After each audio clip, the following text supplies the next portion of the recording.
আসসালামু আলাইকুম। আজকে আমরা শিখব শুড হ্যাভের ব্যবহার এবং শুড হ্যাভ কোথায় কোথায় বসে এবং শুড হ্যাভ দিয়ে আমরা কিছু বাক্য গঠন করা শিখে নেব। তো চলুন দেরি না করে ভিডিওতে যাওয়া যাক। আর ভিডিওতে যদি আপনারা আমার চ্যানেলে নতুন হয়ে থাকেন তাহলে চ্যানেলটিকে সাবস্ক্রাইব করেন এবং পাশে থাকা বেল আইকনটিকে বাজিয়ে দিন, অল করে দিন, তাহলে আমার নতুন ভিডিও সর্বপ্রথম আপনারা পেয়ে যাবেন। আর যারা অলরেডি আমার চ্যানেলটিকে সাবস্ক্রাইব করে রাখছেন, আমার পরিবারের সঙ্গে জয়েন্ট হয়ে আছেন, তাদেরকে অসংখ্য ধন্যবাদ। আর হ্যাঁ, একটা লাইক দিতে যেন ভুলবেন না। তো ফার্স্ট অফ অল এখানে তোমরা দেখতে পাচ্ছ বা আপনারা দেখতে পাচ্ছেন 1 নম্বর লিখছি আমি, আমার কাজটি করা উচিত ছিল, I should have done the work. তার শুরু করার আগে আমি একটা কথা তোমাদের পরিষ্কার করে দিতে চাই। এখানে যে তোমরা দেখতে পাচ্ছ যে শুড হ্যাভ, এই শুড হ্যাভ মানে হচ্ছে উচিত ছিল, শুড হ্যাভ মানে হচ্ছে উচিত ছিল। এখন আমার কাজটি করা উচিত ছিল, I should have done the work. আরেকটা কথা, এখানে তোমরা দেখতে পাচ্ছ যে এখানে ডান আছে, এই ডান, এই যখনই শুড হ্যাভ বসবে তখনই তারপরে যে ভার্বটা হবে সেটা হবে পাস্ট ফর্ম হবে, সেটা হয়ে যাবে পাস্ট ফর্ম। তো আর তারপরে আমরা উদাহরণ দেখি। 2 নম্বরটা আছে আমাদের, আমার সেখানে যাওয়া উচিত ছিল, আই শুড হ্যাভ গান দেয়ার, আই শুড হ্যাভ গান দেয়ার, আমার সেখানে যাওয়া উচিত ছিল।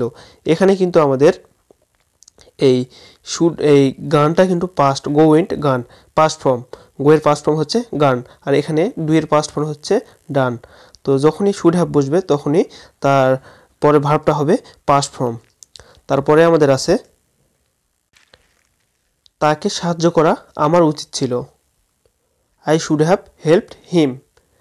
একইভাবে এখানেও আমরা কিন্তু যে ভার্বটা বসছে শুড হ্যাভের পর সেটা কিন্তু হেল্পড পাস্টে হয়ে গেছে। তো এই কারণে যেখানেই তোমরা দেখতে পারবে যে শুড হ্যাভ তারপরে ভার্বটা হবে পাস্ট ফর্ম। অনেকের মতোভাবে বোঝায় যে subject verb extension V1 V3। তো এইগুলো আসলে মুখস্থ করা, মনে রাখা পরীক্ষার হলে আমাদের V1 V2 V3 চিনতে গেলে আমাদের কিন্তু গরমিল হয়ে যায়, পরীক্ষার হলে বেশি আমাদের সময় থাকে না। এই কারণে আমরা আজ থেকে ওগুলো ভুলে যাব। আমরা মনে করব যে শুড হ্যাভ থাকলে পরে ভার্বটা হবে পাস্ট ফর্ম। এখন কিয়ামত আসে যাক, সেখানে পাস্ট ফর্ম হবে, মাস্ট বি।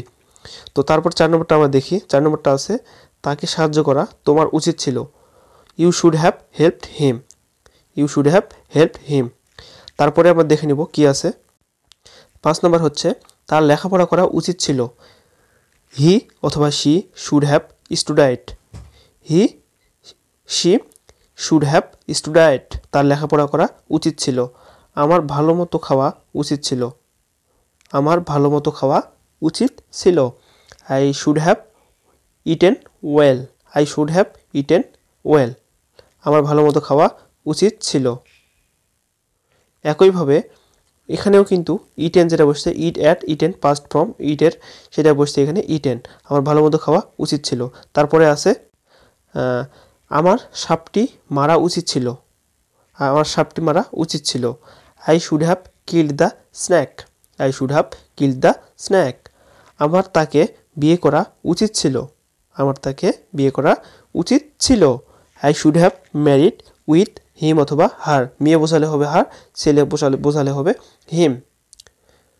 তো এভাবে তোমরা এই শুড হ্যাভ দিয়ে নতুন নতুন বাক্য গঠন করে তোমরা খাতায় নোট করবে বা আমাকে কমেন্ট সেকশনে জানাবে।